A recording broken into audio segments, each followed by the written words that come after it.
목적을 어디에 두고 사느냐라고 하는 것은 매우 중요합니다. 어떤 사람들은 평생 물질 중심, 돈을 벌기 위해서 살다가 삶을 마감하는 사람들이 있습니다. 어떤 사람들은 권세에 목매이면서 명예와 권세에 집중하고 그것이 달성되어 이루어지면 성공했다고 하고 그 목적을 이루지 못하면 실패한 인생, 패배한 인생이라고 생각하면서 삽니다. 사람마다 살아가는 삶의 목적이 다를 수 있죠. 기준점이 다를 수 있습니다. 다 다양합니다. 그러나 중요한 것은 그것이 어떤 향기를 내고 열매를 드러내고 선한 영향력을 끼치는가 아니면 좋지 못한 악한 영향력을 끼치는가의 그 결과에 따라서 그 사람의 평가 기준이 달라질 수 있습니다.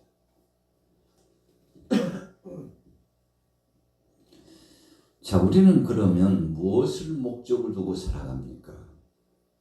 오늘 본문에 나타나고 있는 바울 사도는 또 바울과 함께 복음을 전했던 선교팀들, 목회팀들은 그리스도의 복음을 위하여서 했다. 그렇게 말하고 있습니다.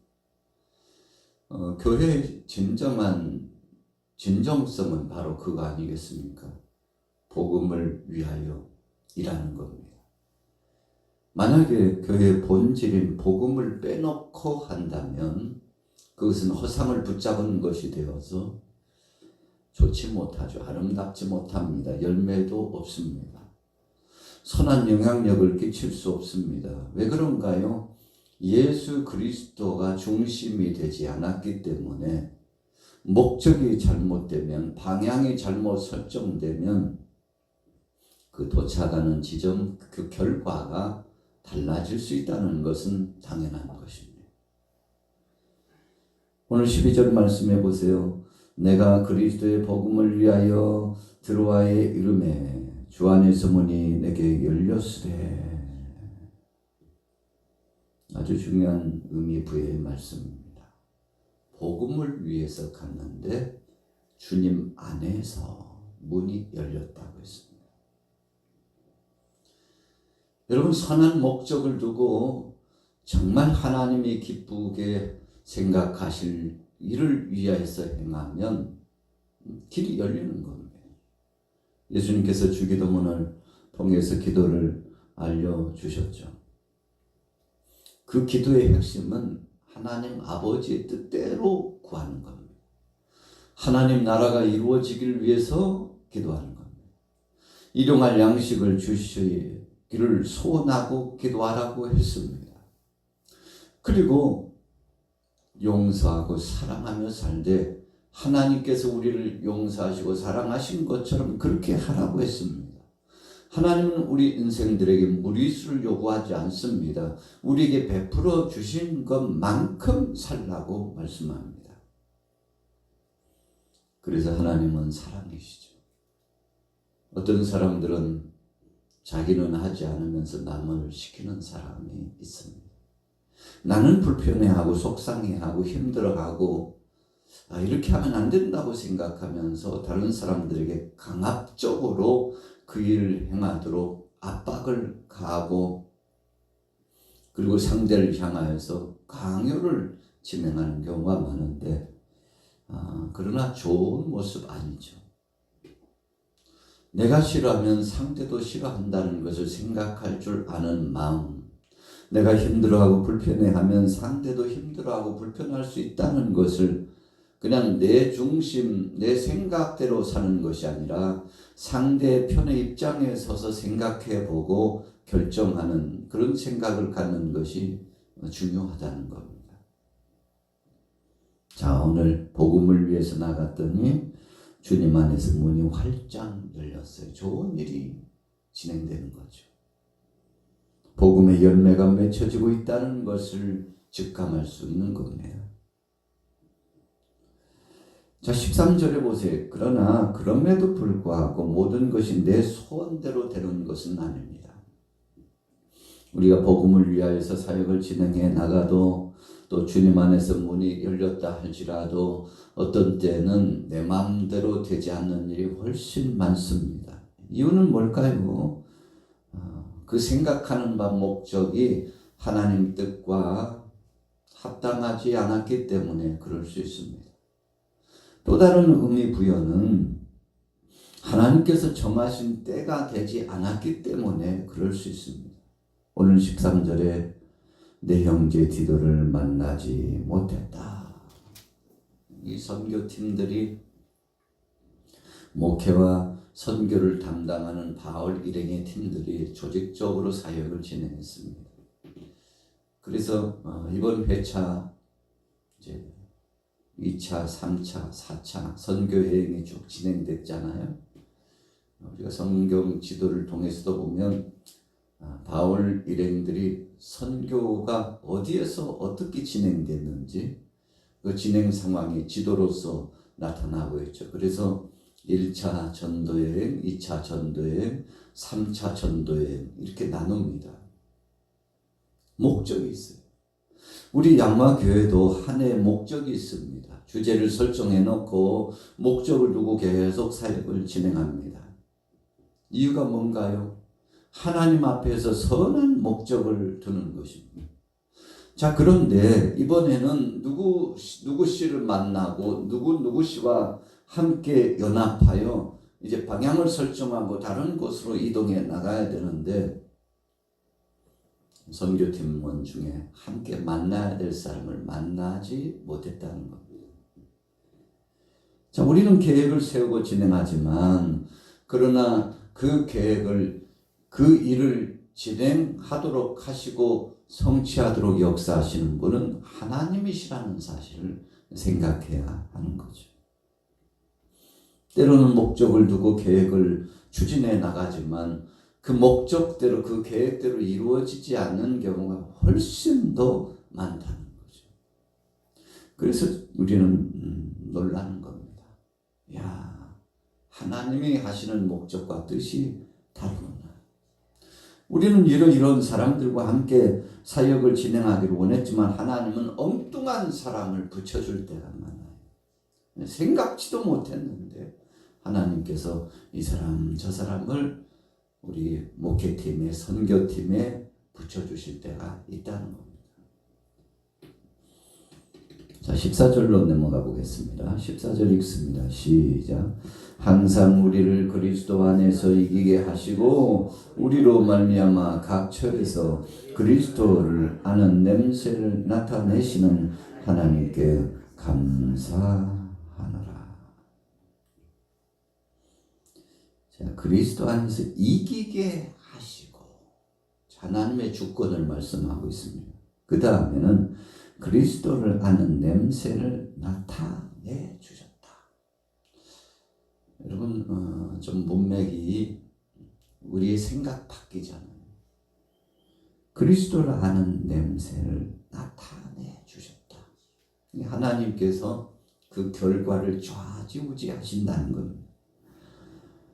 그리스도 안에서 이기게 하신 그 하나님께서 그 냄새까지도 나타내 주신다. 여러분 그리스도를 아는 냄새를 나타내 주셨다. 그러니까 우리가 선한 영향력을 끼치면서 그리스도인답게 사는 거죠. 예수를 아는 자와 알지 못하는 자, 그리스도를 믿는 자와 믿지 못하는 자, 선한 목적을 두고 하나님을 기쁘시게 하고자 하는 자와 그렇지 않고 자기 중심, 자기 목적, 자기 생각대로 사는 사람하고 확연히 다르다는 겁니다.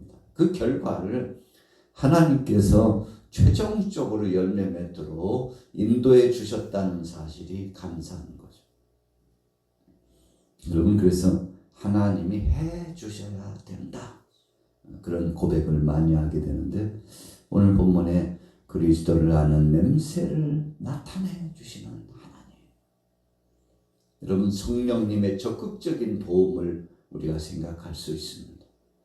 나도 모르는 사이에 생각지도 않은 상황 가운데 성령님께서 사람들을 휘몰아 주시고 우리 자신들을 친히 주장해 주셔가지고 하나님 뜻대로 살 수 있도록 우리를 등 뒤에서 밀어주시고 이끌어가 주시는데 참 대단한 역사죠. 열매 맺게 하시는 그 하나님. 그리고는 15절에 보세요. 같이 읽습니다. 15절 시작. 우리는 구원받는 자들에게나 망하는 자들에게나 하나님 앞에서 그리스도의 향기니 이 사람에게는 사망으로부터 사망에 이르는 냄새요 저 사람에게는 생명으로부터 생명에 이르는 냄새라. 누가 이를 감당하려. 여러분, 그리스도의 향기라고 하는 거, 우리가 꽃냄새가 물씬 풍기면 그 냄새에 취하죠. 아름다운 꽃을 보면 보기만 하는 것이 아니라 향기도 맡아요. 향기 좋다. 여러분, 좋은 향기를 들어 마시면 기분도 상쾌해지죠. 그러나 악취를 맡으면요, 때로는 혼곤해서 죽을 것 같은 어질어질해가지고, 여러분 독가스를 한번 마셔보세요. 요즘은 거의 연탄을 떼지 않습니다. 한때는 생활 필수품이 연탄을 떼서 불로 떼고 연탄을 떼서 거기에 조리도 하고요, 난방 효과도 내고 참 요긴하게 잘 썼죠. 여러분, 그런데 이 연탄 가스를 마시면 서서히 사람이 죽어요.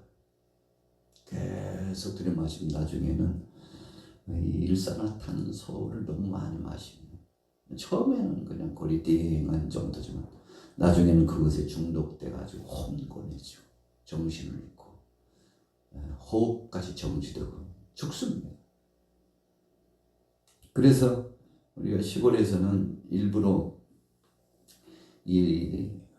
요즘은 그렇지 않지만 방을 문풍지를 발라놓으면 일부러 이렇게 구멍을 뚫어놨어요.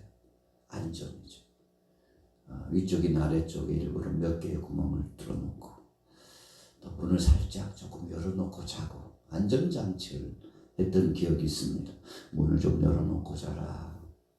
어르신들이 왜 그랬나 했더니 이 연탄가스. 여러분, 구두를 아무리 잘 단장하고 정비를 해도요, 이게 셀 수가 있어요. 가스가 눈에 보이지 않지만 가스가 셀 수 있어요. 그제도 이 도시가스 검침하는 분이 우리 교회 검침한다고 문자가 왔어요. 그래서 사람은 없는데 비번을 알려드리고 점검을 하시라고. 1년에 한두 번 하시는 것 같은데 문자가 와요. 안전점검 아주 중요하잖아요. 또 답장을 보내줘요. 안전합니다. 아무 이상 없습니다. 이제 다음 회차에 뵙겠습니다. 이렇게 답신이 와요. 그렇지. 안전점검 중요하지. 여러분, 안전점검을 수시로 하는 이유는 바로 그 가스를 통해서 사고를 예방하기 위해서 그런 거 아니겠습니까? 눈에 보이지 않지만 치명적이기 때문에. 자, 그런데 오늘 본문 말씀에 보면 그리스도의 향기라고 말씀했어요. 예수 그리스도의 은혜의 냄새가 난다는 것입니다. 여러분, 이 향기라고 하는 것은 주님을 기쁘시게 하는 자가 되었다는 것을 의미합니다. 그래서 16절에 이 사람에게는 사망으로부터 사망에 이르는 냄새요 저 사람에게는 생명으로부터 생명에 이르는 냄새다 그랬어요. 여러분, 우리에게서 그리스도의 향기가 드러나는 것은 살리는 역사라는 뜻입니다. 첫사람 아담은 하나님의 뜻을 불순종하고 죄로 말미암아 자기뿐만 아니라 자자손손 유전적인 죄를 짊어지고 죽도록 했죠. 자, 15절에도 16절에도 분명히 말씀했어요. 사망으로부터 사망에 이르겠다. 참 마음 아픈 일이죠. 그러나 생명으로부터 생명에 이르겠다. 저 사람 아담은 죄를 가지고 왔지만 둘째 아담 예수 그리스도께서는 이 죄의 문제를 풀어주셨잖아요. 이것이 바로 성경에서 말씀하고 있는 구속사적인 하나님의 은혜의 말씀의 흐름입니다. 결론 내려보겠습니다. 자, 17절 같이 읽습니다. 시작. 우리는 수많은 사람들처럼 하나님의 말씀을 혼잡하게 하지 아니하고 곧 순전함으로 하나님께 받은 것 같이 하나님 앞에서 그리스도 안에서 말하노라. 여러분, 오늘 본문의 키워드는 복음을 위해서, 14절에는 그리스도 안에서, 17절에는 하나님 앞에서, 안에서, 위하여, 앞에서. 여러분, 이거 다 하나님 중심의 삶을 사는 사람들의 모습입니다. 우리는 복음을 위하고 있나요? 첫 번째. 두 번째, 우리는 그리스도 안에서 살고 있나요? 그래야 승리하거든요. 그리고 15절에서는 하나님 앞에서 향기를 바라고 있나요? 여러분, 아주 중요한 것입니다. 오늘 저와 여러분들이 어떻게 살아가느냐라는 것 매우 중요합니다. 17절에는 하나님 앞에서와 그리스도 안에서 말하기를 원한다고 말씀했습니다.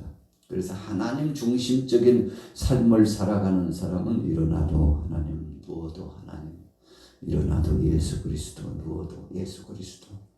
오직 주님이 영광을 받으시고 찬양받기에 합당하도록 그렇게 살아가는 것이죠. 오늘 우리는 복음을 위하여 사는 사람, 한 사람, 복음을 위하여 살아가는 선교팀, 목회팀들을 보았습니다. 바로 고린도 교회 사랑하는 동역자들, 또 에베소 지역의 선교를 감당했던 사랑하는 동역자들이 바로 그런 사람입니다. 오늘 하루도 정말 복음을 위해서, 주의 영광을 위해서 하나님 앞에서 그리스도 안에서 온전한 믿음을 가지고 승리하시기를, 그리고 복을 누리고 응답도 받기를 예수님의 이름으로 축원합니다.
나의